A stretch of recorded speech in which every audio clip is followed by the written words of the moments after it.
एक बार लास्ट में कौन सी ट्रिक बताई थी मैंने? लास्ट में ट्रिक कौन सी बताई थी मुझे याद नहीं है, बताओ एक बार जरा।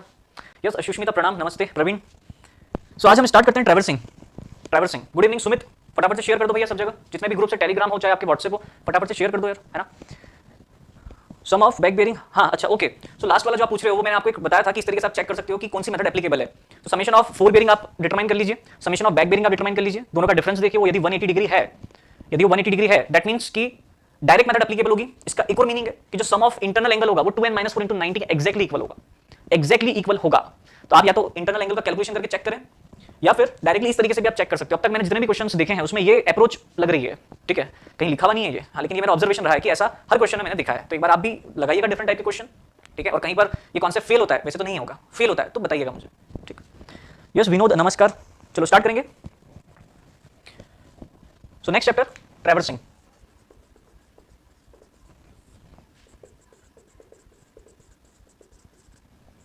ट्रैवर्सिंग, सो जब हमने कंपास सर्विंग पढ़ा था तब आपने लिखा था principle of compass serving. Principle of compass serving sir आपने लिखा ट्रैवर्सिंग। ट्रैवर्सिंग में हमने ये पढ़ा सीरीज ऑफ कनेक्टेड लाइंस, जिसमें हमने दो टाइप्स के ट्रैवर्स देखे, एक ओपन ट्रैवर्सर और एक क्लोज ट्रैवर्स। ओपन ट्रैवर्स जहां से हमने स्टार्ट करा वहां पर एंड नहीं कर रहे हैं सर, हम उसी पॉइंट पर एंड नहीं कर रहे हैं सर्वे को, कहीं और पॉइंट पर एंड कर रहे हैं, ओपन ट्रैवर्सर। क्लोज ट्रैवर्स जहां से स्टार्ट करा उसी पॉइंट पर आकर के एंड कर दिया। अब इसमें भी सर हमने और भी डिफरेंट वैराइटीज ऑफ ट्रैवर्स देखे, हमने देखा sir clockwise traverse, anti clockwise traverse, और फिर वहां से सर हमने कॉन्सेप्ट सीखा था internal angle, external angle, included angle, excluded angle का। Sum of internal angle 2n - 4 × 90, sum of external angle 2n + 4 × 90, ये हम ऑलरेडी इतना देख चुके हैं, है ना। बात करते हैं ट्रैवर्सिंग की। Sir traversing again that means series of connected lines. तो फिर से लिख लो व्हाट इज ट्रैवर्सिंग, एक लाइन फिर से लिखते हैं। What is traversing, definition series of connected lines, series of connected lines. कितने टाइप के ट्रैवर्स होते हैं ये हम देख चुके हैं ना, ओपन ट्रैवर्स, क्लोज ट्रैवर्स, तो वापस से देखने की जरूरत नहीं है। अब बात करते हैं methods of traversing. Methods of traversing, कौन कौन सी मेथड है जिसके थ्रू हम ट्रैवर्स को फॉर्म कर सकते हैं सर? कौन कौन सी मेथड है जिनके थ्रू हम ट्रैवर्स को फॉर्म कर सकते हैं? That means sir series of line को फील्ड पे ड्रॉ कर सकते हैं। Series of line sir field पे लेंगे, उसका जो भी मेजरमेंट होगा वो मेजरमेंट इंस्ट्रूमेंट की हेल्प से लेंगे, वो इंस्ट्रूमेंट की हेल्प से जो मेजरमेंट हमने लिया उसको लेकर के आएंगे हमारे क्लासरूम में, ऑफिस में एक सूटेबल स्केल अज्यूम करेंगे और मार्क कर देंगे शीट पे। किस टाइप का प्रोजेक्शन? Orthographic projection. किस टाइप का? Orthographic projection sir, orthographic. Perspective projection की बात करूं, ये पढ़ता हूं मैं एरियल सर्वे में, मेरी first class fundamental of surveying की फर्स्ट क्लास में मैंने आपको बताया था पर्सपेक्टिव प्रोजेक्शन और ऑर्थोग्राफिक प्रोजेक्शन। किसी को याद होगा तो वो इस पॉइंट को समझ गया होगा, ठीक है। Sir what is the deflection angle came across this term while solving question on compass survey. Okay चलो फिर बता देता हूं सबसे पहले मैं आपको व्हाट इज डिफ्लेक्शन एंगल। देखो एक बच्चे ने क्वेश्चन पूछा है सर डिफ्लेक्शन एंगल क्या है। जैसे सपोज आप एक series of connected line form कर रहे हो, ठीक है, सीरीज ऑफ कनेक्टेड लाइन यदि आप फॉर्म कर रहे हो, सपोज आपने कंपास ए पर रखा है और रेंजिंग रॉड रखी है बी पर, कंपास की हेल्प से आपने बियरिंग नोट करा θ1, उसके बाद आप क्या कर रहे हैं, आप सी पर रेंजिंग रॉड रख रहे हैं और कंपास की हेल्प से आप यहां पर θ2 बियरिंग ऑफ लाइन बीसी को नोट कर रहे हैं, ठीक है।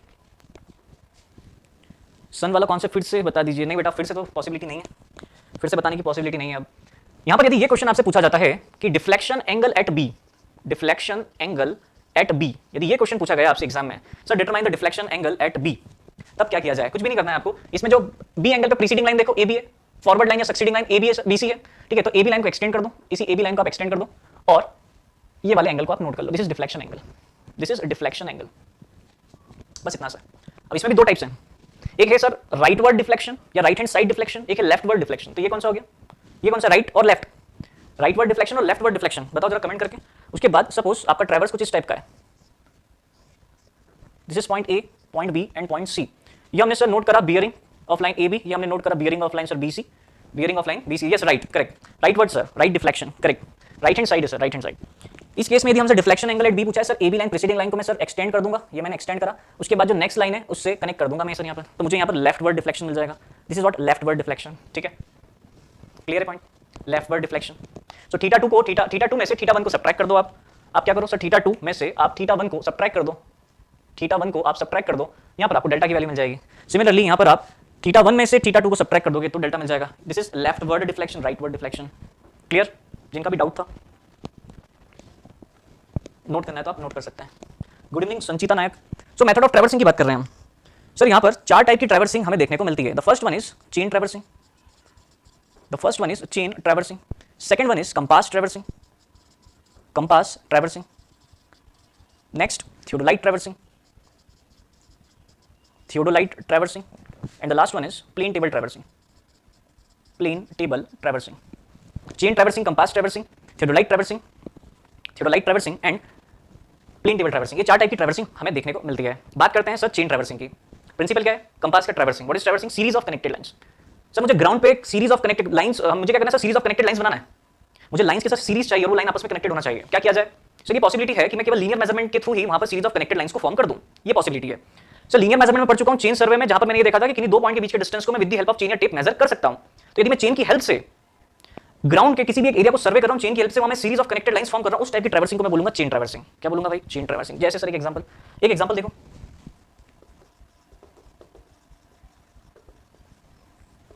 एक एग्जांपल सर यहां पर एक बिल्डिंग है। क्या है? एक बिल्डिंग है सर, हमारी कॉलेज की बिल्डिंग है, ये कॉलेज की बिल्डिंग है सर, जहां पर हमने बहुत मस्ती मारी है। कुछ बच्चे तो गए नहीं है कॉलेज, क्या करें सर? ये कॉलेज की बिल्डिंग है ना? सोचा तो था सर बहुत मस्ती मारेंगे, कॉलेज जाएंगे, जब स्कूल में थे तब सोचा था कॉलेज जाएंगे मस्ती मारेंगे, मौका ही नहीं मिला सर। तो इसकी जो बाउंड्री है, इसकी बाउंड्री को क्या करना है आपको, शीट पे चाहिए इसकी बाउंड्री, ठीक है? क्या किया जाए सर? एक काम करते हैं कि यहाँ पर चेन को प्लेस कर देते हैं, यहाँ पर चेन को प्लेस कर देते हैं सर, यहाँ पर चेन को प्लेस कर देते हैं, यहाँ पर चेन को प्लेस कर देते हैं। इस तरीके से सर हम series of connected lines form कर लेते हैं चेन की हेल्प से। पहले मैंने सर ये पॉइंट सिलेक्ट करा, यहाँ पर suppose this point is a, और चेन को बिछा दिया मैंने ग्राउंड पे, लाइन है ए बी, लाइन है ए बी। फिर उसके बाद मैंने चेन को सर यहाँ पर बी सी और सी डी और डी, इस तरीके से मैंने 4 बार चेन को ग्राउंड पे प्लेस कर दिया, ठीक है? अब सर चेन सर्वे में आपने बताया था कि 2 टाइप के ऑफसेट्स होते हैं, एक परपेंडिकुलर ऑफसेट होता है और एक ऑब्लिक ऑफसेट होता है। Perpendicular offset that means lateral direction में मेजरमेंट में ले रहा हूं, लेटरल डायरेक्शन में मेजरमेंट ले रहा हूं, और वो चेन लाइन के साथ 90 डिग्री का एंगल फॉर्म कर रहा है। और सर 90 डिग्री का एंगल यदि फॉर्म नहीं कर रहा है, कोई और एंगल फॉर्म कर रहा है, तो उस टाइप के ऑफसेट को मैं ऑब्लिक ऑफसेट कह देता हूं। बहुत बढ़िया है ना, ऑब्लिक ऑफसेट में कह देता हूं। तो सर ये जो बिल्डिंग है, इसकी बाउंड्री को लोकेट करना शीट पे, मैं चाहता हूं कि इसकी ये बिल्डिंग को बता दूं शीट पे कि कहां पर ये बिल्डिंग कितने एरिया में प्लेस्ड है, ये मुझे बताना है। मैंने सर ग्राउंड पे चेन को प्लेस करा, उसके बाद इस पॉइंट से मैं स्टार्ट कर रहा हूं, इस पॉइंट से स्टार्ट करने के बाद कुछ दूरी मैंने ट्रैवल करी सर, और उसके बाद यहां से मैंने एक परपेंडिकुलर ऑफसेट ले लिया।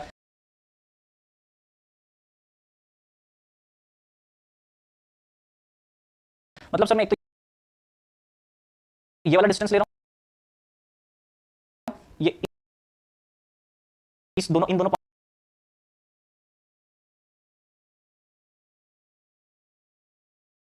पॉइंट के बीच का। उसके बाद सर मैंने ये लेटरल डायरेक्शन में 90 डिग्री एंगल पर ये वाला एक मेजरमेंट ले लिया। मुझे याद है सर आपने बताया था principle of surveying, principle of surveying में आपने बोला था working from whole to part, और सेकंड पॉइंट आपने बोला था location of a point with respect to 2 references. किसी एक पॉइंट को मुझे लोकेट करना है 2 रेफरेंसेस के थ्रू। सर मुझे यहाँ पर बिल्डिंग के इस कॉर्नर को लोकेट करना था, मैंने 2 रेफरेंस लिए, एक तो लीनियर मेजरमेंट मैंने ये वाला लिया सर, और एक लीनियर मेजरमेंट मैंने ये वाला लिया। हो गया ना, कोई पॉइंट को लोकेट कर दिया ना आपने 2 रेफरेंस। हाँ सर, प्रिंसिपल के ऊपर या नीचे हमको नहीं जाना है, प्रिंसिपल ही फॉलो करना है हमको, ठीक है? तो सर फिर ऐसे तो मैं ये वाले पॉइंट को भी ले सकता हूँ ना, बिल्कुल ले लो भाई, ये वाले पॉइंट को ले लो, ये वाला डिस्टेंस मेजर कर लो, बी से करना हो तो ये डिस्टेंस मेजर कर लो। सर मेरे को एक और पॉइंट चाहिए, अरे भाई जितने चाहिए उतना ले लो, इस वाले पॉइंट का ले लो, ठीक है? ये वाला डिस्टेंस मेजर कर लिया, ये वाला डिस्टेंस, ऐसे करके आपने डिफरेंट मेजर कर लिए, है ना? बिल्डिंग के लोकेट जो कॉर्नर्स थे इसका ऑफसेट ले लिया सर। मेरे को तो ना इस वाले से, इस वाली डायरेक्शन से भी मेजर करना है, कर लो भाई, इधर से भी मेजर कर लो, ये लो, इधर से भी सर, ठीक है? जहां से मेजर करना हो आप वहां से मेजर कर लो, ये लो, ठीक? ये सब मेजर कर लिया मैंने, बिल्डिंग के कॉर्नर आगे मिल गए सर। मैं शीट पे ड्रॉ कर लूंगा। सीरीज ऑफ कनेक्टेड लाइंस मैंने फॉर्म करा, किसकी हेल्प से? चेन की हेल्प से। कहीं पर भी एंगुलर मेजरमेंट लिया क्या? नहीं लिया सर, केवल लीनियर मेजरमेंट के थ्रू पूरा का पूरा series of connected lines form करा। जो भी ऑफसेट, जो भी पॉइंट की मुझे लोकेशन चाहिए, जो भी पॉइंट का मुझे सर डिस्टेंस चाहिए था कि पॉइंट कहां पर लाई कर रहा है, इसकी लोकेशन कहां पर है, इसके कोऑर्डिनेट्स क्या है, वो मैंने डिटरमाइन कर लिया चेन की हेल्प से। अब मैं आकर के उसको शीट पे ड्रॉ कर दूंगा, ठीक है? ठीक है सर, ये एंगल को यदि मुझे फिक्स करना हो तो कुछ इसका स्पेशल नाम है क्या? हाँ, इस एंगल का स्पेशल नाम है जो कि आप चेन की हेल्प से फिक्स कर देते हो। इस एंगल का एक स्पेशल नाम है जिसको बोलते हैं चेन एंगल, ठीक है? क्या बोलते हैं? Chain angle. अब गेट पॉइंट ऑफ व्यू से इसके आगे ज्यादा इंपॉर्टेंट नहीं, तो मैं इस चेन एंगल में ज्यादा डीपली नहीं जा रहा, है ना? तो ये इसको एंगल को बोलते हैं चेन एंगल। कोई एंगुलर मेजरिंग इंस्ट्रूमेंट से मैंने ये एंगल को मेजर नहीं करा है, मैं जस्ट लीनियर डिस्टेंस लेकर के लीनियर मेजरमेंट की हेल्प से इस एंगल को फिक्स कर सकता हूँ, लीनियर मेजरमेंट की हेल्प से इस एंगल को फिक्स कर सकता हूँ। जैसे मैंने यहाँ पर आपको 3 4 5 का रूल तो पता है ना सर, ये 3 है, ये 4 है, तो ये कितना होगा? 5 होगा। तो एंगल कितना होगा सर? 90 हो गया ना? तो 90, 3 4 5 यदि हर जगह लूंगा तो एंगल हमेशा 90 होगा ना, होगा। तो मैं लीनियर मेजरमेंट की हेल्प से इस एंगल को फिक्स कर रहा हूँ कि नहीं? बस वही चीज लग जाती है, बट अपने काम की नहीं है ना, अपन गेट की तैयारी करना अपने काम की नहीं है। चलो आगे बढ़ते हैं, सेकंड बात करते हैं कंपास ट्रैवर्सिंग। सर आपने बताया था कंपास सर्विंग एक्चुअल कुछ नहीं होता है, कंपास ट्रैवर्सिंग होता है, जिसमें हम series of connected lines form करते हैं with the help of compass. और कंपास से कैसे series of connected lines form करना है ये आप ऑलरेडी सिखा चुके हैं, ठीक है? सर ये कब तक खत्म हो जाएगा? बोलो तो आज कर देता हूँ। यदि आप बोलते हो सर इसको खत्म कर दो क्रैश कोर्स को, तो मैं आज कर देता हूँ, बोलो आप जैसा बोलो।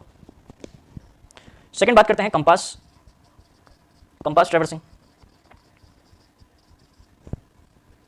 कंपास ट्रैवर्सिंग है नहीं? चलो देख लो भाई, पढ़ ले यार। है एक बच्चा टेंशन में आ गया, बोले पढ़ ले यार जो पढ़ा रहे हैं, अभी दिमाग खराब हो गया, खत्म कर देंगे, मतलब नहीं निकलेगा। चलो इधर आओ, कंपास ट्रैवर्सिंग। मतलब टेंशन में कितना बच्चा है देखो। अरे टेंशन मत लो यार, पूरा पढ़ूंगा। जब आया हूँ पढ़ाने तो पूरा पढ़ाऊंगा, बीच रास्ते में छोड़ के नहीं जाऊंगा। क्रैश कोर्स नाम मैंने दिया है वहाँ पे, क्या लिखा है? क्रैश कोर्स है ना, तो क्रैश कोर्स को ध्यान में रख के पढ़ाऊंगा, ऐसा नहीं है कि उड़ा दूंगा सब चीजें, पढ़ूंगा। चलो कंपास ट्रैवर्सिंग देखना जरा ध्यान से। Sir series of connected lines form करना with the help of compass, series of connected lines form करना with the help of compass, ये तो सर हम देख चुके हैं, ये तो हम देख चुके हैं सर। ये सर इस तरीके से मैंने series of connected line form कर दिया, ठीक है? यहाँ पर सर मैं बियरिंग नोट करते चला, θ1, θ2, θ3 और θ4, इस तरीके से मैंने बियरिंग को नोट करा, ट्रैवर्स फॉर्म कर लिया सर, है ना? ट्रैवर्स फॉर्म कर लिया, ठीक है?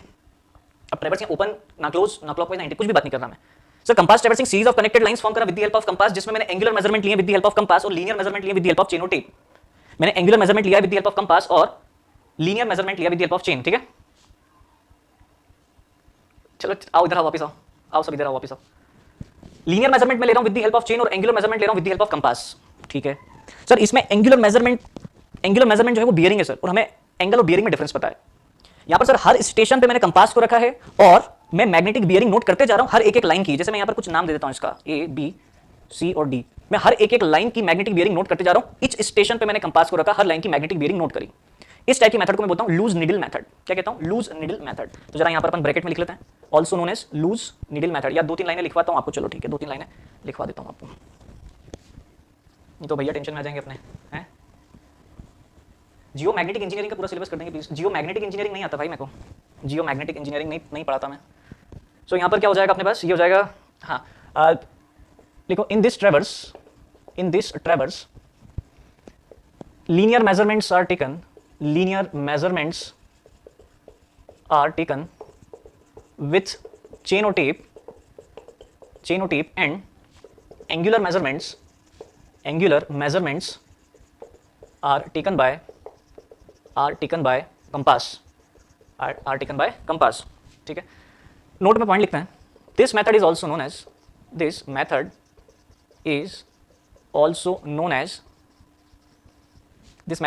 as loose needle method.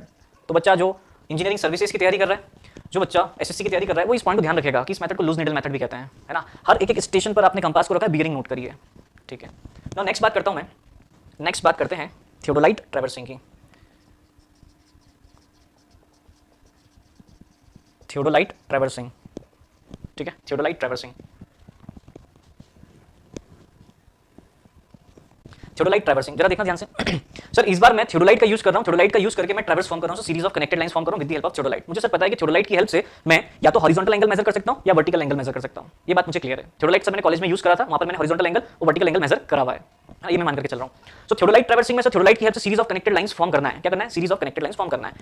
Sir सबसे पहले मैंने यहां पर रखा थियोडोलाइट को, सबसे पहले सर मैं यहां पर रख रहा हूं थियोडोलाइट को। सर थियोडोलाइट को रख रहे हो तो आप इस तरीके का साइन क्यों बना रहे हो? ये तो कंपास के केस में बनाते हैं ना, इस तरीके का साइन। हाँ मैंने थियोडोलाइट के केस में भी बना दिया, मैं इसको थियोडोलाइट के केस में भी बना दे रहा हूं। इसका रीजन बता देता हूं आपको। मैंने इस टाइप का साइन इसलिए बनाया, वैसे ये साइन ऐसा कुछ जरूरी नहीं है कि कंपास के केस में बनेगा, किसी भी केस में बना सकते हो, लेकिन यहां पर मैं आपको जो इसके पीछे का एक कॉन्सेप्ट बता रहा हूं वो सुनना ध्यान से। मैंने रखा थियोडोलाइट इस स्टेशन पर, और इस स्टेशन पर रखने के बाद क्योंकि ये स्टेशन ए था, मुझे यहां पर एक लाइन चाहिए थी ए बी, जैसे कि इस केस में हमने देखा है ना, एक लाइन चाहिए सर हमें ए बी। अब क्योंकि थियोडोलाइट जो होता है वो तो सर एंगल मेजर करता है, या तो हॉरिजॉन्टल एंगल या वर्टिकल एंगल, उसको कोई रेफरेंस चाहिए सर। जैसे मैंने आपसे ये बोल दिया कि एक फिक्स्ड रेफरेंस लाइन है, ये कोई एक फिक्स लाइन है और ये कोई दूसरी लाइन है, तो मुझे बताओ इन दोनों लाइन के बीच में हॉरिजॉन्टल एंगल कितना है। तो आप क्या करोगे, इस वाली लाइन पर पहले सेट करोगे अपने थियोडोलाइट को, उसकी इनिशियल रीडिंग को 0 कर दोगे या इनिशियल रीडिंग को नोट कर लोगे।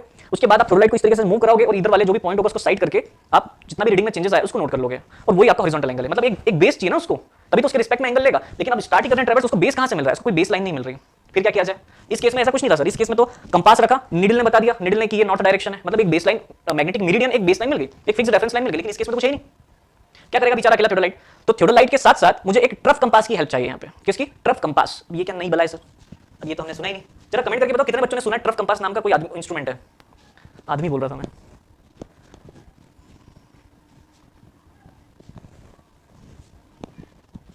नहीं सुना? सुना है? ठीक है चलो बहुत बढ़िया। तो कुछ इस टाइप का एक इंस्ट्रूमेंट हमारे पास रहता है, इस टाइप का एक कंपास रहता है। ये एक इस टाइप का एक हमारे पास क्या होता है, कंपास होता है, जिसमें मैं ये प्लान बता रहा हूँ। क्या बता रहा हूँ? प्लान। इस टाइप की सर एक निडल होती है, इस टाइप की एक निडल होती है सर। यहाँ पर लिखा होता है 0 डिग्री, और यहाँ पर कुछ ग्रेजुएशन सर हमें दिखते हैं जहाँ पर 10 डिग्री 20 ऐसा कुछ लिखा रहता है। यहाँ पर रहता है सर 0 डिग्री, उसके बाद यहाँ पर सर ग्रेजुएशन होते हैं और सब कुछ लिखा होता है ना। अब सर ये जो निडल है अगेन मैग्नेटिक निडल है। कैसी निडल है? मैग्नेटिक। मैं पहले नाम लिख देता हूँ उसका, ट्रफ कंपास, ट्रफ कंपास। और ये निडल क्या है? Magnetic needle. सर इस निडल को भी हमने मैग्नेटाइज कर दिया है ना, मैग्नेटाइज कर दिया। अगेन सर जिस डायरेक्शन में अर्थ की मैग्नेटिक फोर्स की जो डायरेक्शन होगी उसी डायरेक्शन में ये निडल रेस्ट कंडीशन में आएगी। तो सर मैं क्या करता हूं, मेरे पास ये थियोडोलाइट है, दिखा थियोडोलाइट? हाँ सर थियोडोलाइट दिख गया। थियोडोलाइट के साइड में एक जगह है, ये थियोडोलाइट का सर टेलीस्कोप यहाँ पे साइड में जगह है, वहां पर मैं इस ट्रफ कंपास को लेकर के रख दूंगा। ट्रफ कंपास को लेकर के मैंने साइड में रख दिया थियोडोलाइट के। अब मैं थियोडोलाइट को सर मूव कर रहा हूं हॉरिजॉन्टल प्लेन में, वर्टिकल एक्सिस के अबाउट थियोडोलाइट को इस तरीके से मूव कर रहा हूं। कब तक मूव करूंगा? ये मैं कब तक मूव करूंगा? जब तक कि सर ये ट्रफ कंपास में निडल 0 0 मुझे नहीं शो कर देती। जैसे ही मैंने यहां से थियोडोलाइट को मूव करा सर, इस वाली पोजीशन पर जो ट्रफ कंपास में निडल है वो 0 0 शो कर रही है। दैट मींस कि ये मैग्नेटिक मेरिडियन है। मुझे एक लाइन ऑफ रेफरेंस मिल गया, मैं थियोडोलाइट को फटाक से स्क्रू की हेल्प से कस दूंगा, टाइट कर दूंगा कि फिर से मूवमेंट ना हो उसका, ठीक है। सारे स्क्रूज को टाइट कर दिया, इनिशियल रीडिंग को यदि मुझे 0 सेट करना है तो 0 सेट कर दूंगा, और नहीं तो जो इनिशियल रीडिंग है उसको नोट कर लूंगा। मतलब कि मैंने सबसे पहले थियोडोलाइट को यहां पर मैग्नेटिक मीडियन की डायरेक्शन में सेट कर दिया, ठीक है। अब मैं यहां पर बी पर रखी रेंजिंग रॉड को साइड करूंगा। अब सर थियोडोलाइट तो हॉरिजॉन्टल एंगल इजीली ले लेता है ना, हॉरिजॉन्टल एंगल क्या कर लेता है, इजीली ले लेता है।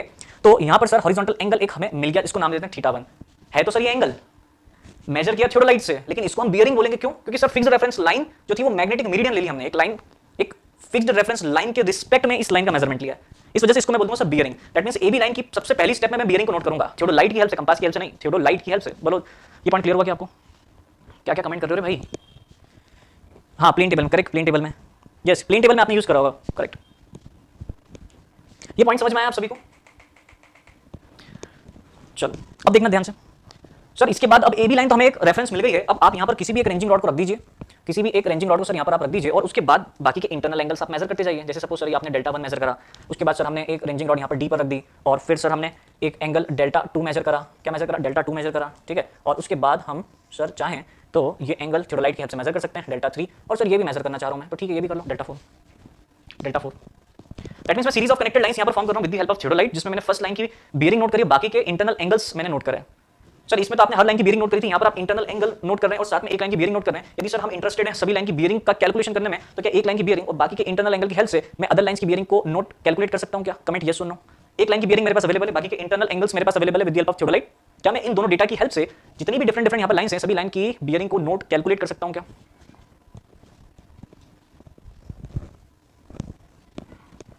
Yes sir, yes sir possible है, पॉसिबल है सर। जैसे यहाँ पर सर मैं theta one plus delta 4, theta 1 में डेल्टा 4 को ऐड कर दूं तो सर मेरे पास डी ए लाइन की बैक बेयरिंग आ जाएगी, डी ए लाइन की बैक बेयरिंग आ जाएगी सर। उसके बाद मुझे डी ए लाइन की 4 बेयरिंग की रिक्वायरमेंट है, दैट मींस ये वाली बेयरिंग, तो सर मैं 3 उसमें 180 डिग्री ऐड कर दूंगा, क्या सब्ट्रैक्ट जो भी होगा यहाँ पर वो मैं कर दूंगा। और ऐसे में सर डिफरेंट लाइन की बेयरिंग को कैलकुलेट इजीली कर सकता हूँ, ठीक है। सर्वे खत्म होने के बाद एक कंप्लीट मैराथन बना देना, कंप्लीट थ्योरी एवरी कॉन्सेप्ट, ठीक है भाई बना दूंगा। आप बोलोगे तो स्ट्रक्चर का भी ले लूंगा, स्ट्रक्चर एनालिसिस भी पढ़ा देंगे आपको यदि आप इंटरेस्टेड होंगे तो जरा फटाफट ले लो आप इसका स्क्रीनशॉट। अच्छा एक और नोट में पॉइंट लिख लेना, this method is also known as fast needle method, this method is also known as fast needle method, fast needle method, this method is also known as fast needle method, ठीक है, fast needle method। अब यहां पर सुनना ध्यान से, अभी थोड़ी देर बाद मैं पढ़ाने वाला हूं क्लोजिंग एरर, थोड़ी देर बाद वहां पर मैं आपको कुछ रूल्स के बारे में बताऊंगा कि एक बोडिच रूल होता है, एक ट्रांजिट रूल होता है, एक एक्सिस रूल होता है, ग्राफिकल मेथड्स होती हैं जिसके थ्रू हम क्लोजिंग एरर को रिमूव करते हैं। वहां पर मैं इस कंपास ट्रैवर्सिंग कंपास के थ्रू यदि हमने एक series of connected lines form करी है और हम उसके लिए ऑब्जर्वेशन लिया फील्ड पे, और वो ऑब्जर्वेशन लेकर के आके शीट पे ड्रॉ कर रहे हैं, शीट पे ड्रॉ करा सर, फील्ड पे क्लोज था ट्रैवर्स लेकिन शीट पे क्लोज नहीं हो रहा है, उस केस में यहाँ पर क्लोजिंग एरर आ जाएगी, और उसको रिमूव करने के लिए मैं बोडिच और ट्रांजिट और ये सब मेथड का यूज करता हूँ। वहां पर एक पॉइंट होता है, वो पॉइंट ये होता है कि बोडिच मेथड केवल उन ट्रैवर्स के क्लोजिंग एरर को रिमूव करने के लिए ही एप्लीकेबल है जहां पर लीनियर मेजरमेंट और एंगुलर मेजरमेंट दोनों इक्वल डिग्री ऑफ प्रिसीजन के साथ लिए गए हों, और उसी बोडिच रूल को मैं कंपास रूल के नाम से भी जानता हूं। दैट मीन सर एक ऐसा ट्रैवर्स जो मैंने कंपास की हेल्प से ड्रॉ करा है जहां पर एक्चुअल में फील्ड पे तो क्लोज था लेकिन शीट पे क्लोज नहीं हो रहा है, उसी ऑब्जर्वेशन को लेकर के, that mean sir closing error है वहां पर, और उस क्लोजिंग एरर को मैं रिमूव करूंगा बाय बोडिच मेथड। इसका मीनिंग ये हो गया सर कि कंपास ट्रैवर्सिंग के थ्रू जो क्लोजिंग एरर उसको यदि मैं बोडिच रूल की हेल्प से उस क्लोजिंग एरर को एलिमिनेट कर रहा हूं, इसका मीनिंग ये हुआ कि कंपास ट्रैवर्सिंग के केस में लीनियर मेजरमेंट और एंगुलर मेजरमेंट दोनों इक्वल डिग्री ऑफ प्रिसीजन के साथ लिए जाते हैं। इसका मीनिंग क्या हो गया कि दोनों इक्वल डिग्री ऑफ प्रिसीजन के साथ लिए जाते हैं। अब इक्वल डिग्री ऑफ प्रिसीजन का मतलब क्या होता है? इक्वल डिग्री ऑफ प्रिसीजन का मतलब समझाऊंगा ये कब, जब थ्योरी ऑफ एरर पढ़ाऊंगा, ठीक है। तो चलो अभी तो इतना स्क्रीनशॉट ले लो भाई सब एक।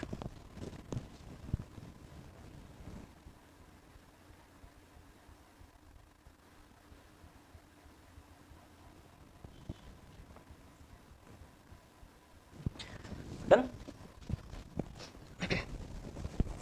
चलिए तो मैंने आपको एक बेसिक दिया इस चैप्टर का, अब आते हैं एक्चुअल कॉन्सेप्ट पर, अब आते हैं इसके एक्चुअल कॉन्सेप्ट पर, जिसमें हम देखेंगे कि लैटिट्यूड और डिपार्चर क्या होता है और कैसे मेजर किया जाता है, क्या कंडीशंस होती है यदि कहीं पर सर डेटा मिस कर दिया। सर हम गए फील्ड पे गए सर, नंबर ऑफ ऑब्जर्वेशन थे सर, कॉलेज से हमको बोला सामने जो ग्राउंड दिख रहा ना जाके उसका सर्वे करो। अब सर बहुत सारे मेजरमेंट्स तो ले लिए, लीनियर भी ले लिया, एंगुलर भी ले लिया, लेकिन सर लास्ट के दो मेजरमेंट ऐसे थे, सोचा रहने दो यार, कौन ले, रहने देते हैं, कौन ले, तो भी कोई दिक्कत नहीं है। मतलब आप अपने टीचर को ये बोल सकते हो सर हमने कंप्लीट कर लिया, वो पूछेगा कैसे भाई आपने 2 मेजरमेंट तो लिए नहीं, तो अभी जो मैं कॉन्सेप्ट पढ़ा रहा हूँ वो कॉन्सेप्ट यदि आपको आता है तो आप बोलोगे नहीं सर 2 मेजरमेंट भी हमने ले लिए हैं, ठीक है। थैंक यू भाई अर्नब, थोड़ी देर बाद शायरी मैं सुनना चाहूंगा आपसे, हैं। चलो देखना थोड़ी देर बाद, अभी नहीं, क्या बता रहा था मैं, latitude and departure, latitude and departure. Sir अभी आपने बताया कि सीरीज ऑफ कनेक्टेड लाइन सी ट्रैवर्स है। अब मैं सर इस ट्रैवर्स में से, ये जो ट्रैवर्स हमने फॉर्म करा था, यहां से मैं एक लाइन को उठा रहा हूं सर और यहां पे चिपका दे रहा हूं। यहां पर सर मैंने क्या करा, एक लाइन उठाई ट्रैवर्स में से और यहां पर चिपका दी। ये लो चिपकाओ, ये चिपका दी सर लाइन ए बी। अब इस लाइन ए बी को सर जब मैंने इस लाइन ए बी का मेजरमेंट लिया था, दैट मीन सर मैंने सबसे पहले तो इसका एक एंगुलर मेजरमेंट लिया था और वो भी कंपास की हेल्प से। तो मैं यहां पर सर क्या करने वाला हूं, एक तो इस लाइन की बियरिंग को नोट कर रहा हूं, दूसरा मैंने सर लीनियर मेजरमेंट भी लिया था जो कि चेन और टेप की हेल्प से लिया था। किसकी हेल्प से सर, चेन और टेप की हेल्प से एक लीनियर मेजरमेंट भी मैंने यहां पर लिया था। ये दो डेटाज मैंने लिए थे इस लाइन के, करेक्ट। एक काम करो, प्रोजेक्शन ले लो, मैथमेटिक्स में पढ़ा था ना, cos theta sin theta sin theta cos theta, वही करते हैं यहां पर अपन। सर ये एबी लाइन का मैं प्रोजेक्शन ले लेता हूं, कौन सी डायरेक्शन में, तो यहां पे थोड़ा सा डायरेक्शन भी हम लिख देते हैं। This is east west north and south. Sir मैं एबी लाइन का प्रोजेक्शन ले रहा हूं ईस्ट वेस्ट डायरेक्शन में, तो मुझे सर ये वाली लेंथ मिल रही है यहां से यहां तक। मैंने सर इसी एबी लाइन का प्रोजेक्शन नॉर्थ साउथ डायरेक्शन में लिया, सर मुझे ये वाली लाइन मिल गई यहां से यहां तक। ये इतने डिस्टेंस को सर मैं, यदि इंक्लाइन डिस्टेंस एल है, बियरिंग थीटा है, इसका प्रोजेक्शन यदि मैं ईस्ट वेस्ट डायरेक्शन में लूंगा सर, मैं इसको बोलूंगा थीटा 90 हो गया है ना, 90 हो गया सर एल साइन थीटा। और यहां पर सर थीटा मैंने जीरो कर दिया है, मैं लिखूंगा सर यहां पर L cos theta, L cos theta L sine theta. इतना तो पता होगा ना, L cos theta L sine theta, ठीक। Sir what will be the plane table traversing. Plane table traversing हमारा रह गया है ना, ये मैं पढ़ाऊंगा प्लेन टेबल में। आपको चार टाइप की मेथड्स पढ़ाऊंगा प्लेन टेबल में, रेडिएशन, इंटरसेक्शन, रिसेक्शन और ट्रैवर्सिंग, जिसमें हम प्लेन टेबल की हेल्प से सीरीज ऑफ कनेक्टेड लाइंस को फॉर्म करते हैं। अभी मैं बताऊंगा तो उसके पहले मुझे इंस्ट्रूमेंट बताने होंगे आपको कि आपका प्लम्बिंग फॉर क्या होता है, एलिडेट क्या होता है, रफ कंपास तो मैंने बता दिया, उसके बाद स्पिरिट लेवल क्या होता है, कैसे सेंटरिंग की जाती है, तो उसके पहले मुझे बैकग्राउंड देना होगा आपको। नहीं तो आप बोलोगे सर कुछ भी पढ़ा दिया आपने, है ना, तो इसलिए मैं वहां पर पढ़ाऊंगा। अब देखो, सो एल साइन थीटा और एल कॉस थीटा, ठीक। किसी भी लाइन का प्रोजेक्शन, यहां पर लिखते हैं पॉइंट सबसे पहले, projection of A projection of any line, projection of any line in east west direction, in east west direction, projection of any line in east west direction called departure of that line, called departure of that line. Next sir projection ले लीजिए आप north south direction में, so projection of any line in north south direction called departure of that line, called sorry north south direction में latitude of that line, latitude of that line. North south direction में जो projection लेंगे हम,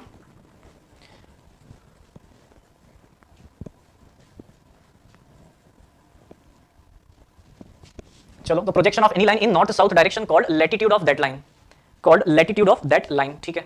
so sir इसको हम क्या बोलेंगे, इसको बोलेंगे सर हम departure of that line, departure of that line, और इसको हम बोलेंगे sir latitude of that line, latitude of that line and departure of that line, correct, ठीक है।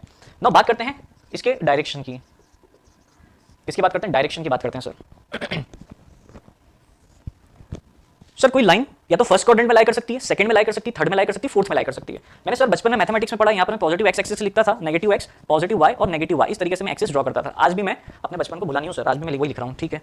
अब सर कोई एक लाइन यहाँ पर लाई कर रही है, कोई लाइन फर्स्ट क्वाड्रेंट में लाई कर रही है, ठीक है। इस लाइन का यदि मैं प्रोजेक्शन लेता हूँ ईस्ट वेस्ट डायरेक्शन में, ईस्ट वेस्ट डायरेक्शन में,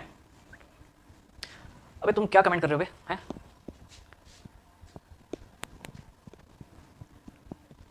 यदि एक लाइन है, इसका प्रोजेक्शन में ईस्ट वेस्ट डायरेक्शन में लेता हूं, तो मुझे सर यहां पर पॉजिटिव एक्स की तरफ दिखती हुई दिख रहा है इसका प्रोजेक्शन, पॉजिटिव एक्स डायरेक्शन में इसका प्रोजेक्शन मुझे दिख रहा है सर।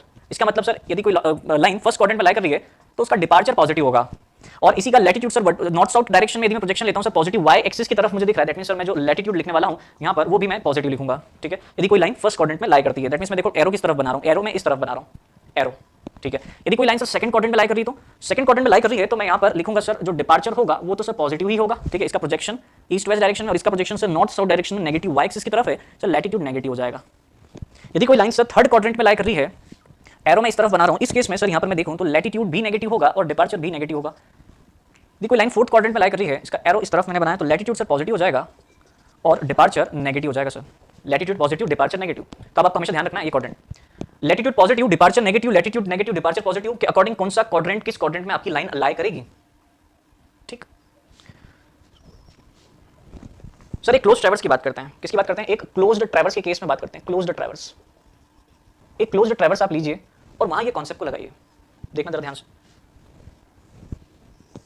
सर मैं क्लोज्ड ट्रैवर्स यहां पर ले रहा हूं, ए बी सी और डी, sir A B C D, ये मैंने सर एक क्लोज ट्रैवर्स लिया। सबसे पहले मैंने कंपास को ए पर रखा, रेंजिंग रॉड बी पर, उसके बाद फिर मैं शिफ्ट करता गया और यहां पर मुझे एक क्लोज ट्रैवर्स मिल गया क्लॉकवाइज डायरेक्शन में।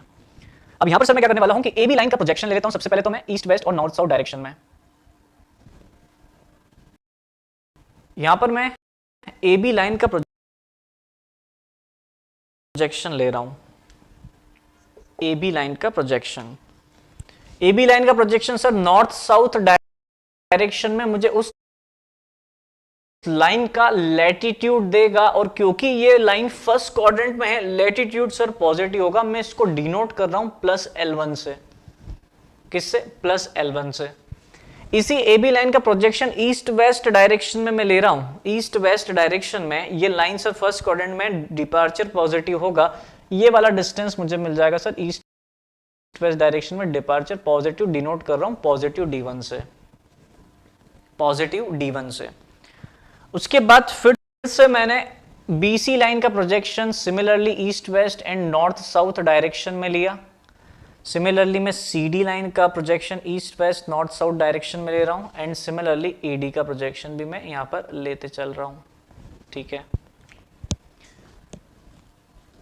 Sir, BC line second quadrant में latitude negative, departure positive, latitude sir north south direction में प्रोजेक्शन नेगेटिव -L2, और डिपार्चर इसी लाइन का पॉजिटिव D2। ये थर्ड क्वाड्रेंट में सर लैटिट्यूड नेगेटिव, तो ये अगेन आ जाएगा सर -L3, और ये वाला डिस्टेंस हमें मिल जाएगा -D3, दोनों नेगेटिव, -D3। सिमिलरली सर मैं यहां पर देखूं तो इधर भी +L4 पॉजिटिव होगा। ठीक है, पॉजिटिव होगा क्योंकि फोर्थ क्वाड्रेंट में लाई कर रही है, और डिपार्चर हो जाएगा सर नेगेटिव, है ना सर। सभी लाइन के मैंने प्रोजेक्शन ले लिए, सभी लाइन के मैंने ले लिए प्रोजेक्शन। अब सर मुझे एक चीज यहां से दिख रही है सामने, क्या दिख रही है? मुझे ये दिख रहा है सर कि यदि मैं L1 और L4 को ऐड कर देता हूं, इतना डिस्टेंस को ऐड कर देता हूं, तो यही डिस्टेंस सर L2 और L3 के बराबर है। L2 और L3 को यदि मैं ऐड करता हूं सर, तो ये L1 और L4 के बराबर है ना, L1 और L4 के। अबे क्या नहीं समझा? प्रोजेक्शन तो लिया लाइन का मैंने, ये लाइन का जैसे मैं प्रोजेक्शन ले रहा था east west north south direction में, वही तो मैंने वहां पर भी करा। इसको मैंने लैटिट्यूड, इसको डिपार्चर बोल दिया। ठीक है, दिस इज व्हाट, इसको मैंने रिप्रेजेंट कर दिया D से, और इसको मैं रिप्रेजेंट कर रहा हूं L से, कैपिटल L से। तो इसमें फर्स्ट लाइन को L1 L2 बोल दिया, सेकंड लाइन को फर्स्ट लाइन को L1 D1 बोल दिया, सेकंड लाइन को L2 D2 बोल दिया। देखो सर, ये डिस्टेंस मुझे सेम दिखने को मिल रहा है, दैट मींस मैं यहां पर लिख सकता हूं सर कि positive L1 plus positive L4, ये डिस्टेंस मुझे सेम देखने को मिल रहा है सर यहां पर -L2 और -L3 के, ये सेम मुझे देखने को मिल रहा है। ठीक, क्या D3 पॉजिटिव होगा? D3 क्यों पॉजिटिव होगा मेरे लाल? ये देखो ना, ये जो लाइन है ये थर्ड क्वाड्रेंट में है, डिपार्चर क्या है? नेगेटिव ना, डिपार्चर नेगेटिव क्यों होगा पॉजिटिव? ये ऊपर के दो नहीं दिख रहे पॉजिटिव, नीचे के दो नेगेटिव, करेक्ट। L4 नेगेटिव होना चाहिए। अब एक कहां गलती कर दी बे? L4 क्यों नेगेटिव होगा? ये L4 देखो, लाइन कौन से क्वाड्रेंट में? फोर्थ क्वाड्रेंट में। L4 क्या है? पॉजिटिव है, सही तो लिखा है, हैं? First positive positive positive negative negative negative और नेगेटिव और पॉजिटिव। चलो देखो आगे sir, L1 plus L4 equal to -L2 minus L3। यहां पर सर मैं एक काम करता हूं, सभी लैटिट्यूड को एक तरफ लिख देता हूं। किसके बराबर आ गया सर? 0 के बराबर। किसके बराबर? 0 के। What is L1? Sir latitude of first line. What is L2? Latitude of second line, latitude of third line, latitude of fourth line. That means sir किसी एक क्लोज ट्रैवर्स के लिए समेशन ऑफ लैटिट्यूड 0 के बराबर होता है। Summation of latitude 0 के बराबर होता है सर, 0 के। किसके? 0 के। 0 के बराबर होता है समेशन ऑफ लैटिट्यूड। बोलो ये पॉइंट क्लियर है क्या? जरा जल्दी से बताना पॉइंट क्लियर है, उसके बाद एक स्क्रीनशॉट भी लो आप, फिर मैं डिपार्चर की बात करता हूं।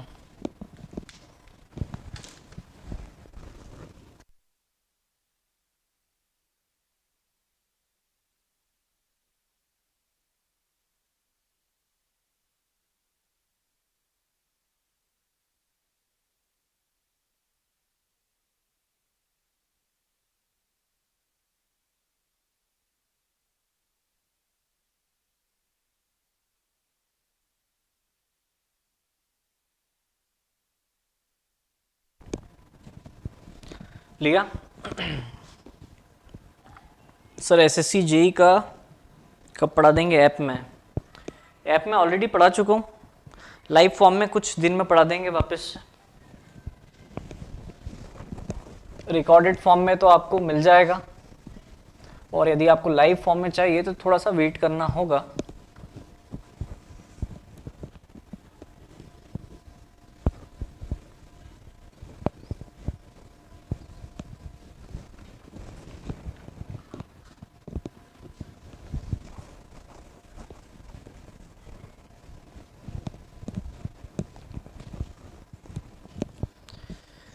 देखिएगा सर, सिमिलरली मैं ये लिख सकता हूं यहां पर कि d1 plus d2 sir d3 और d4 के बराबर है। दैट मीन्स ये दोनों को बराबर कर देता हूं, मैं दोनों को इक्वल कर देता हूं। सो यहां पर ये आ जाएगा सर कि positive d1 plus positive d2 which is equal to minus d3 minus d4। सबको एक तरफ ले आते हैं। सो d1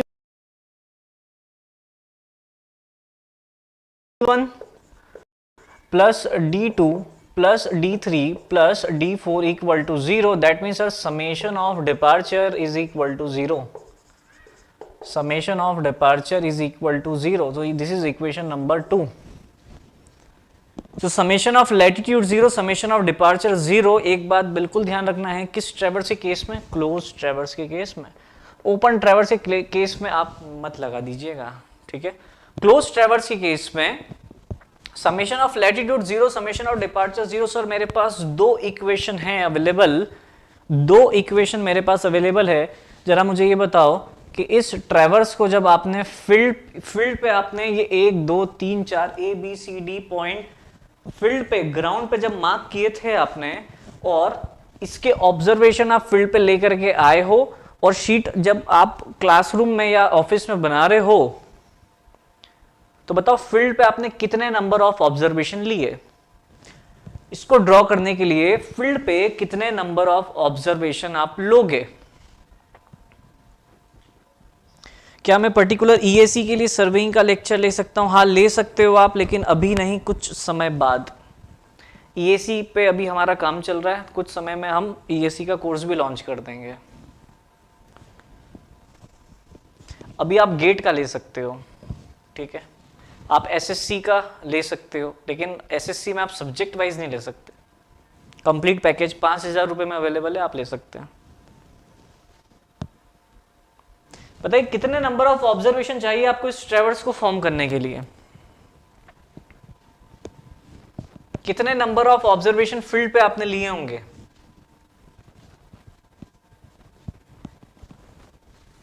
fast 4 no 5 9 9 9 9 9। Correct answer क्या नाम है?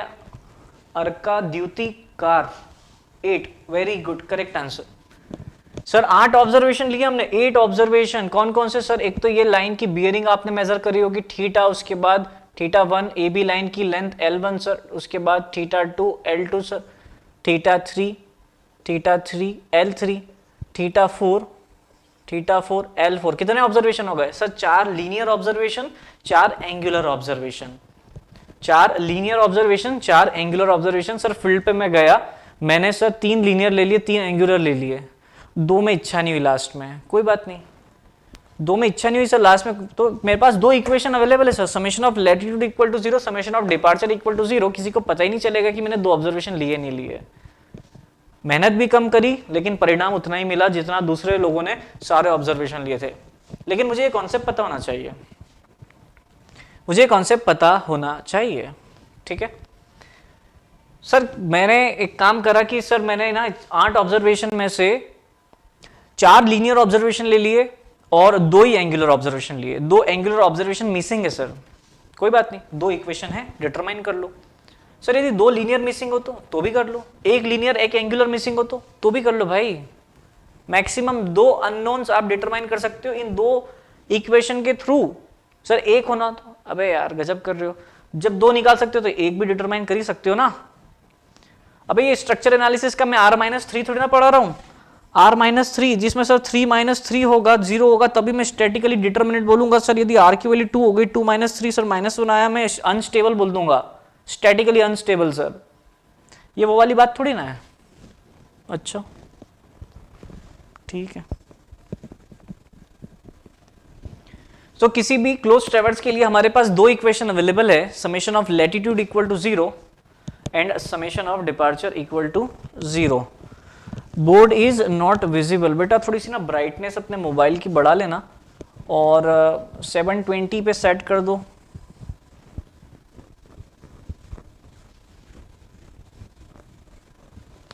ठीक है, तो सर दो मिसिंग डेटा मैं यहां से डिटरमाइन कर सकता हूं।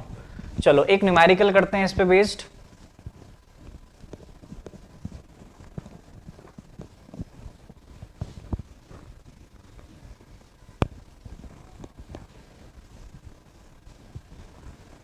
एक न्यूमेरिकल मैं आपको करवा रहा हूं।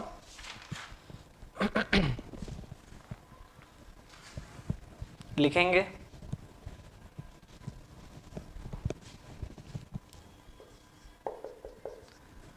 Line length bearing. Line length एकदम बढ़िया होना चाहिए आपकी, है ना, लाइन और length. A B sir, A B line, length 270, bearing 314, B C determine नहीं करी 32, C D 298, 85, D E missing 170, E A 451 और 241 डिग्री, 241 डिग्री। सो ये कुछ डेटाज हमने फील्ड पे जाकर के लिए, जिसमें सर दो डेटा मिसिंग है, या सर दो डेटा ऐसे हैं जो एकदम नो सीखे बच्चे ने लिए। मतलब ऐसे डेटा लिए सर जो लग ही रहा है बिल्कुल गलत है, बिल्कुल गलत है सर, बहुत ज़्यादा एरर है उसमें, जिसको हम ग्रॉस एरर और मिस्टेक बोल सकते हैं। क्या बोल सकते हैं सर? ग्रॉस एरर और मिस्टेक बोल सकते हैं सर, ग्रॉस एरर और मिस्टेक। ग्रॉस एरर मिस्टेक वो एरर होता है जिसको हम कभी भी काउंट में नहीं लेते, हम उसको बोल देते हैं भाई वापस करके आ। टीचर ने बोला ना जाके वापस करके आओ। सर्वे आप एक रिजल्ट लेके गए, सर ये आपने बोला था इस एरिया का सर्वे करना है, ये रिजल्ट आया है, टीचर ने देख लिया, जाओ वापस करके आओ। मतलब वो जो आपने रिजल्ट दिया ना उसमें ग्रॉस एरर था। अब ये क्या होता है सर? तो वेट करो थ्योरी ऑफ एरर तक, देखना। सो ये डेटा हमारे पास क्या है, मिसिंग है, लाइन लेंथ और बियरिंग। चलो फटाफट से दो इक्वेशन, दो अननोन सॉल्व करो, जल्दी से बता दो, जल्दी से बता दो। क्या यहाँ पर L1 होगा और क्या L2 होगा? दो डेटा है, दो इक्वेशन है आपके पास, summation of latitude 0, summation of departure equal to 0।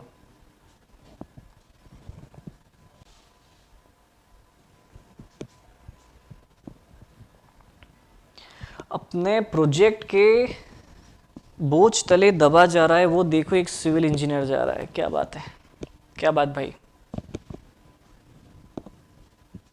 बहुत बढ़िया भाई अर्णव।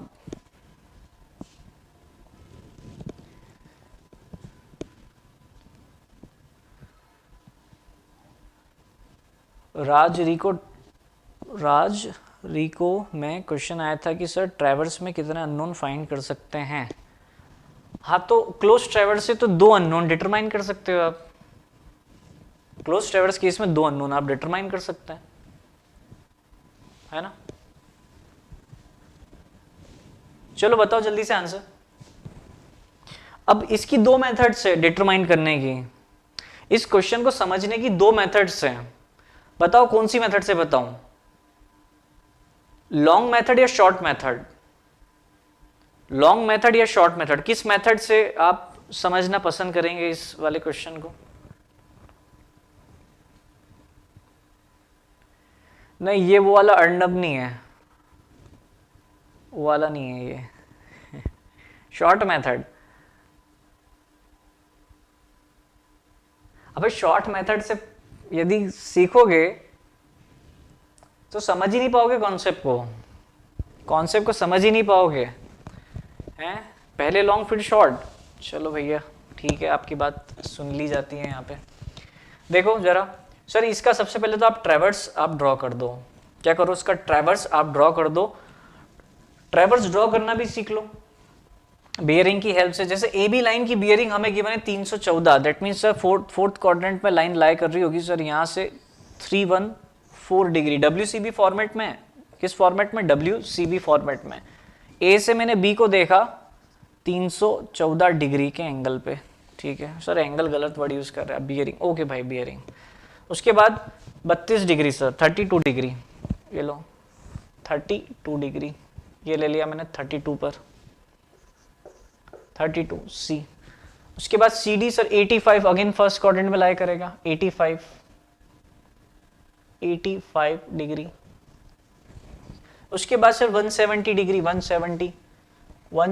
अब देखो, देखना जरा, 170 में मेरे पास दो ऑप्शन है। क्या करूं मैं, 170 को या तो मैं अच्छा खासा ड्रॉ कर दूं, मतलब सर मैं 170 को ये यहाँ पे ड्रॉ कर रहा हूँ, ये यहाँ पे है मेरे पास स्पेस, तो क्यों ना ड्रॉ करूं, कर दूंगा मैं। तो ये यहाँ पर मैंने ड्रॉ करा, ठीक है। अब सर मैं यदि इसको, इस पॉइंट को क्या नाम दिया मैंने, इस पॉइंट को मैंने क्या नाम दिया, ई। अब देखो ई से यदि मैं ए देख रहा हूं, ई से यदि मैं ए को देख रहा हूं, तो मुझे यहां पर जो बियरिंग मिल रही है, क्या वो 270 प्लस दिख रही है क्या अभी? यदि मैं इस तरीके का डायग्राम बना रहा हूं, तो ई से ए को ज्वाइन कर रहा हूं, तो ये मुझे लाइन फोर्थ क्वाड्रेंट में दिख रही ना, फोर्थ क्वाड्रेंट में दिख रही है, दैट मींस 270 प्लस ना। हाँ सर, इसका मतलब सर ये यहां पर आप ड्रॉ नहीं कर सकते, इसका मतलब सर आप यहां पर ड्रॉ नहीं कर सकते, आपको इसको इस पॉइंट के ऊपर ही ड्रॉ करना होगा। तो मैंने ये यहां पर ड्रॉ कर दिया, ठीक है, मैंने यहां पर ड्रॉ कर दिया इसको।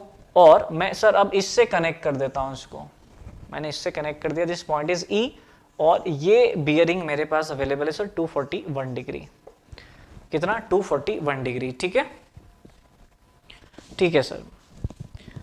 अब देखो सर, ए बी लाइन का प्रोजेक्शन, जैसे आपने भी इसके पहले कॉन्सेप्ट समझाया था, वैसे ही ए बी लाइन का प्रोजेक्शन लेना है, लेकिन मुझे यहां पर वर्टिकल से एक एंगल नहीं मिल पा रहा है, वर्टिकल से एक एंगल चाहिए सर, दैट मींस मुझे ये θ1 की रिक्वायरमेंट है, θ1। तो 360 में से 314 को सब्ट्रैक्ट कर दो, θ1 आ जाएगा। मतलब सर मैं एक तरीके से होल सर्कल बियरिंग को रिड्यूस बियरिंग के फॉर्म में कन्वर्ट कर रहा हूं। सर ये तो ऑलरेडी रिड्यूस बियरिंग के फॉर्म में, ये फर्स्ट क्वाड्रेंट में ये भी है। इस वाले की यदि हम बात करें, इसकी बियरिंग नहीं लिखी हमने, 170 डी से ई की जो बियरिंग है, दिस इज 170। तो सर मैं यहां से साउथ से इसका मेजरमेंट ले लेता हूं, this angle is θ2, this angle is θ2, और यहां पर भी मैं साउथ से मेजरमेंट ले लेता हूं, दिस एंगल इज θ3, ठीक।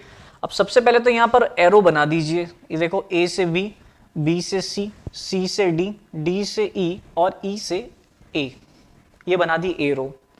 ए बी लाइन देख करके सर समझ में आ रहा है कि फोर्थ क्वाड्रेंट में लाई कर रही है, दैट मींस लैटिट्यूड पॉजिटिव होगा, डिपार्चर नेगेटिव होगा। और थीटा भी आ गया हमारे पास, लेंथ ऑलरेडी है हमारे पास, ए बी लाइन की लेंथ है 270, बीसी लाइन की लेंथ मिसिंग है, L1 से रिप्रेजेंट कर देते हैं, CD लाइन की लेंथ 298, देन DE लाइन की लेंथ L2 से रिप्रेजेंट कर देता हूं, और 451 EA लाइन की लेंथ, ठीक है, ठीक है सर। अब सर सबसे पहले मैं डिटरमाइन कर रहा हूं L1, या इसको हम नाम दे देते हैं LAB, that means latitude of first line. Latitude of first line sir L cos theta होता है, क्या होता है, L cos थीटा। L तो सर हमारे पास 270 है, cos θ1 आप लिख दो, यहाँ पर क्या लिख दो, cos θ1, और क्योंकि फोर्थ क्वाड्रेंट में मैं पॉजिटिव साइन के साथ लिखूंगा इसको, किसके साथ, पॉजिटिव साइन के साथ, ठीक है। θ1 कैसे कैलकुलेट करना है, 360 में से 314 को सब्ट्रैक्ट कर देंगे, यहाँ पर लिख देता हूं मैं। θ1 कैसे कैलकुलेट करोगे आप, θ1 is equal to 360 degree minus 314 degree, θ2 is equal to 180 minus 170, 180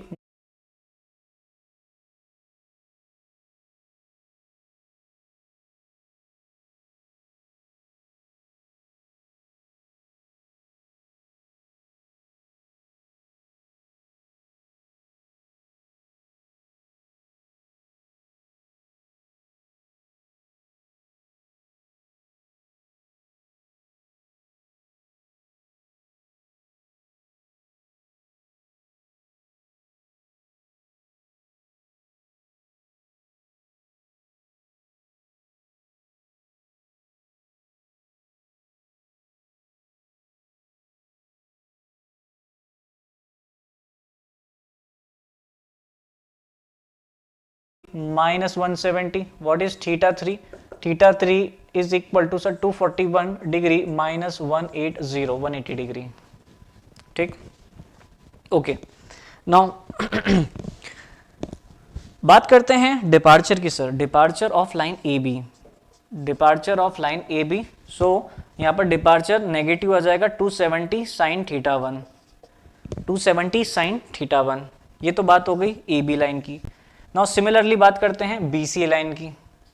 BC line की सर फर्स्ट क्वाड्रेंट में लेंथ जो लैटिट्यूड डिपार्चर होगा दोनों पॉजिटिव होगा. दोनों क्या होगा? पॉजिटिव होगा. So positive L1 cos 32 degree and departure of line BC is positive L1 sin 32 degree. This is departure of line BC. Now next sir departure और latitude of line CD. Departure and latitude of line CD equal to 298 positive 298 cos 85 and departure is 298 sin 85. Sin 85. Now next line sir DE. Latitude of line DE is L2 cos theta 2. L2 cos theta 2.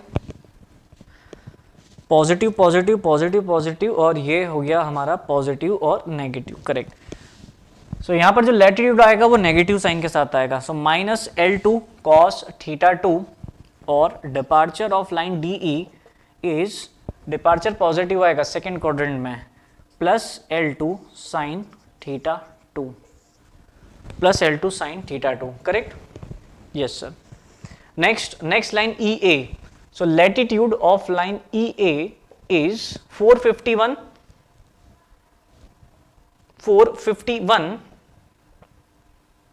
Theta 1 तो हम use कर चुके ना. ठीक है. So 451 cos theta 3 with negative sign और departure of line EA is 451 sine theta 3 और ये भी नेगेटिव. थर्ड क्वाड्रेंट में दोनों नेगेटिव. सभी लाइन के साथ लैटिट्यूड और डिपार्चर आ गए. हमारे पास दो इक्वेशन अवेलेबल है. Summation of latitude equal to 0 और summation of departure equal to 0. ये दो इक्वेशन हमारे पास अवेलेबल है. ठीक, ये दो इक्वेशन हमारे पास अवेलेबल है. हर एक लाइन का लैटिट्यूड और डिपार्चर आपने कैलकुलेट कर लिया है. वहां पर जाकर के दो इक्वेशन फ्रेम करिए, सॉल्व करिए, आंसर आपके सामने. दो इक्वेशन, दो अननोन, सॉल्व करेंगे, आपके सामने आंसर. छोड़ दो इतना आप करोगे, इतना आप लोग करेंगे. इक्वेशन में यहाँ पर फॉर्म कर देता हूँ. सबसे पहले summation of latitude equal to 0 से मैं बात कर लेता हूँ. तो यहाँ पर आप लिखेंगे LAB plus LBC plus LCD plus LDE and plus LEA equal to 0. सभी आपके सामने कैलकुलेटेड फॉर्म में रखेंगे. इक्वेशन नंबर 1 फॉर्म यहाँ से करेंगे आप. ठीक है. उसके बाद आप लिखेंगे summation of departure equal to 0. Summation of departure equal to 0 जिसमें आप लिखेंगे DAB plus DBC plus DCD plus DDE plus DEA equal to 0. ठीक, दो इक्वेशन बनेगी, सॉल्व करेंगे, आंसर आ जाएगा. एक बच्चे ने आंसर निकाल लिया है 861.2 एंड 693.9. मैं चेक करता हूं आपका आंसर. बिल्कुल गलत है आपका आंसर. ये आंसर नहीं आ रहा है. एक बार और वापस से सॉल्व करो, दोनों इक्वेशन फ्रेम करो, सॉल्व करो, बताओ आंसर.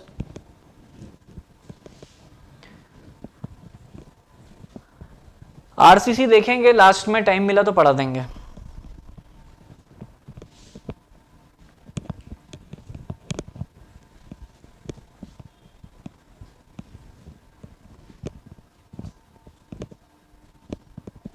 यहां से मैं डायरेक्टली आपको रिजल्ट बता देता हूं क्या आंसर आने वाला है. आपका L1 आएगा 430.59. आप यहां से सॉल्व करेंगे, L1 आ जाएगा 430.59 मीटर. ठीक है. और L2 यहां पर आपके पास आने वाला है 365.5 मीटर. 365.5 मीटर ये आ जाएगा आपके पास L1 और L2. आप सॉल्व करेंगे, आपके पास आंसर आ जाएगा. ठीक है. 430.5 करेक्ट. और 365.5। वेरी गुड भाई, army study point, correct correct. तो एक बच्चे ने आंसर डिटरमाइन कर लिया है, सिमिलरली सभी स्टूडेंट्स आंसर इजीली डिटरमाइन कर सकते हैं। तो इतना तो मैं एक्सपेक्ट कर रहा हूं आपसे कि आगे का आप खुद से सॉल्व करेंगे, सब कुछ आपके सामने है ना। सर स्टेशन ए और डी पर एंगल क्यों निकालने पड़े, अदर स्टेशन पर क्यों नहीं, प्लीज एक्सप्लेन। देखो क्यों निकालने पड़े क्यों नहीं ये मैं बताता हूँ, स्क्रीनशॉट यदि आपको लेना हो तो लो, फिर मैं रब कर रहा हूँ।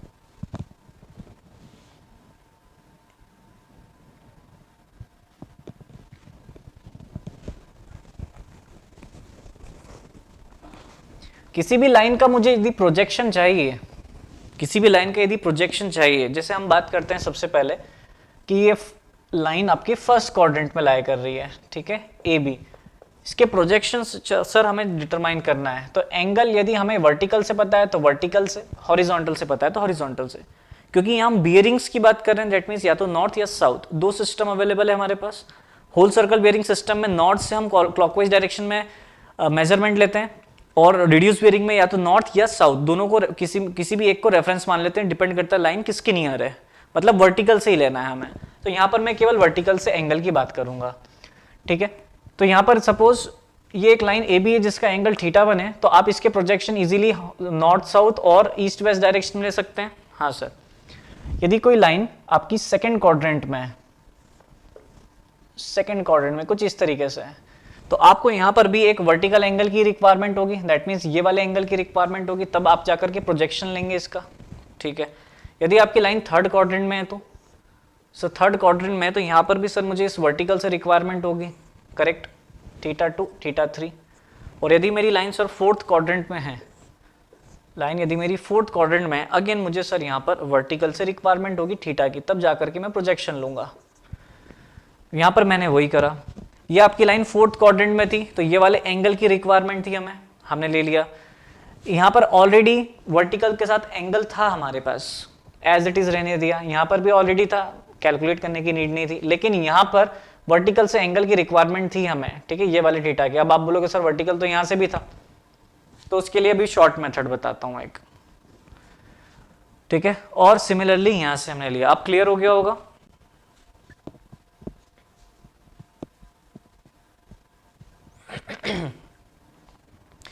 चलो आगे बढ़ रहे हैं। तो ये मेथड थी लॉन्ग मेथड, जिसके थ्रू आपको अंडरस्टैंडिंग मिलती है, क्योंकि इसी मेथड, यदि ये आपको लॉन्ग मेथड समझ में आई तो आपको क्लोजिंग एरर समझ में आ जाएगा, जो मैं नेक्स्ट टॉपिक पढ़ाऊंगा, क्लोजिंग एरर। और यदि ये आपको नहीं समझाता मैं, तो आपको क्लोजिंग एरर कतई पल्ले नहीं पड़ता। तो देखो जरा, अब हम बढ़ते हैं आगे की तरफ।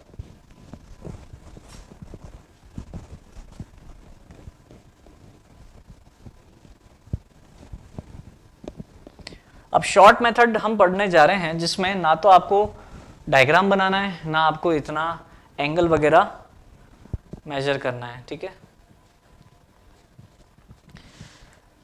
डायरेक्टली लगाओ, summation of latitude equal to 0, summation of latitude equal to 0, आंख बंद करो और L cos theta L cos theta L cos theta लगाते चलो।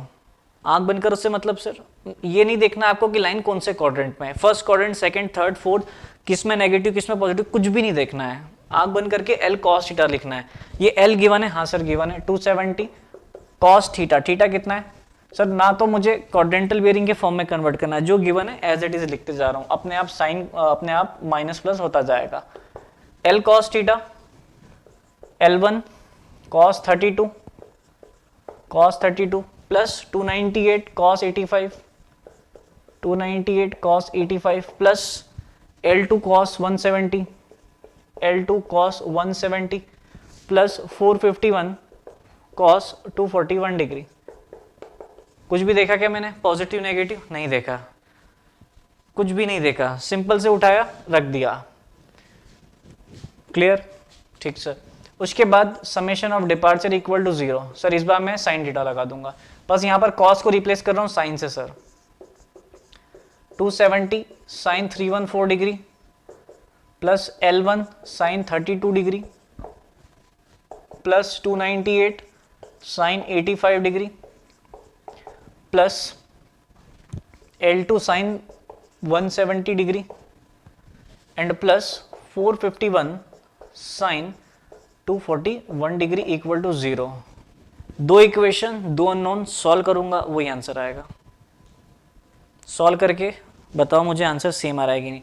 और सॉल्व भी मत करो यार, बस इतना देख लो कि ये यहाँ से जो एक इक्वेशन आपने डिराइव करी, यहाँ से एक इक्वेशन आई आपके पास, वो इन दोनों इक्वेशन के इक्वल आ रही है या नहीं। यदि इक्वेशन इक्वल है तो फिर तो सॉल्यूशन सेम ही होगा ना। तो जरा यही चेक कर लो आप कि दोनों इक्वेशन सेम है या नहीं।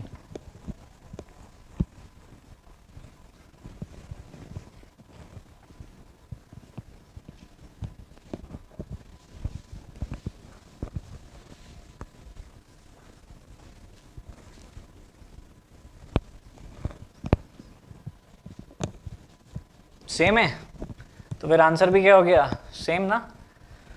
कोई डायग्राम बनाया क्या, नहीं सर। WCB को RB में कन्वर्ट करा क्या, नहीं। पॉजिटिव नेगेटिव देखा क्या, नहीं। आंसर कितनी जल्दी आ गया, बहुत जल्दी सर। दोनों मेथड मैंने आपको बता दी। किस मेथड से सॉल्व करेंगे सर हम एग्जाम में, ऑब्वियसली शॉर्ट मेथड से, लॉन्ग मेथड से नहीं करेंगे हम।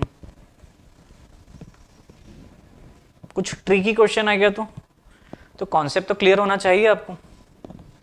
कुछ ट्रिकी क्वेश्चन आ गया सो कॉन्सेप्ट क्लियर है तो फिर सर कैसा भी क्वेश्चन पूछ लिया जाए।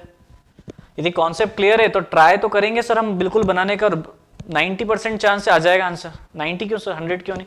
अबे 100% एग्जाम की तैयारी कोई भी नहीं करता है। 100% एग्जाम की तैयारी होती भी नहीं किसी से। किसी को 100 में से 100 मार्क्स आते हैं क्या, नहीं आते ना। हाँ सर 90 नहीं सर 99 बोल दो, चलो 99। सर कॉन्सेप्ट क्लियर है फिर तो मैं लगा ही दूंगा। और सर ऐसा कोई क्वेश्चन आ गया जो कॉन्सेप्ट से भी नहीं बन रहा है तो फिर वो किसी से भी नहीं बनेगा, तो टेंशन मत लेना उसका। वो आपसे नहीं बन रहा है, वो किसी से भी नहीं बनेगा, उसको साइड में रख देना, वो कंपटीशन से बाहर हो गया क्वेश्चन। ठीक है ना। चलो सो दोनों मेथड मैंने आपको बता दी, दोनों इक्वेशन सेम आ गई है ना। एक बच्चे ने सॉल्व करा, बाकी किसी ने सॉल्व नहीं करा, कराए 2-3 बच्चों ने कराए। ठीक है, क्लियर। ठीक है, अब नया टॉपिक स्टार्ट करूंगा मैं, तो खत्म होगा नहीं अब इतनी जल्दी। नया टॉपिक स्टार्ट करेंगे तो खत्म होगा नहीं। तो जरा कुछ कोई डाउट हो तो पूछ लो, अदरवाइज सेशन को एंड करते हैं।